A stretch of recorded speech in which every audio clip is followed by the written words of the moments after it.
శాసనాలు నిర్మించాల్సిన అమరావతి శాసనసభను తప్పుదోవ పట్టించొద్దని ప్రతిపక్ష నేత జగన్కు తెదేపా నేతలు సూచించారు.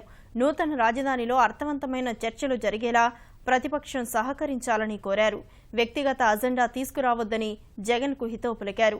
బస్సు ప్రమాద సంఘటనను రాజకీయ కోణంలో చూస్తే దీటైన సమాధానమిస్తామని స్పష్టం చేశారు.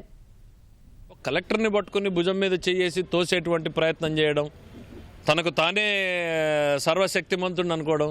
జగన్మోహన్ రెడ్డి గారు, నువ్వు మానవ మాత్రుడు అనేది గుర్తుపెట్టుకో. నీకేం అతీంద్రియ శక్తులు లేవు. ఈ రాష్ట్రంలో కామన్ మ్యాన్ ఎంతో, నేనెంతో, నువ్వు అంతే, ఇంకోరు అంతే. మనం అందరం కూడా సామాన్య మానవుడి గళాన్ని బలంగా వినిపించడానికి మన శక్తులు ఉపయోగించుకోవాలి, కానీ నీ స్వరాన్ని ఉపయోగించుకోవడానికి శాసనసభను వేదిక చేసుకోవద్దు అనుకుంటున్నాం. జగన్మోహన్ రెడ్డి గారు బస్సు గురించి ఎత్తితే దానికి తప్పకుండా సంతృప్తికరమైనటువంటి సమాధానాన్ని ధీటుగా మా ప్రభుత్వం ఇవ్వగలుగుతుంది.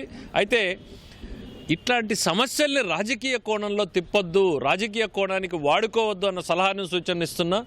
వింటే జగన్మోహన్ రెడ్డి గారికి మంచిది, రాష్ట్ర ప్రజానీకానికి మంచిది. వినకపోతే జగన్మోహన్ రెడ్డి గారి మీద ఇప్పటికే ఉన్నటువంటి అభిప్రాయం మరింత బలపడేటువంటి పరిస్థితుల్లో ఉంది.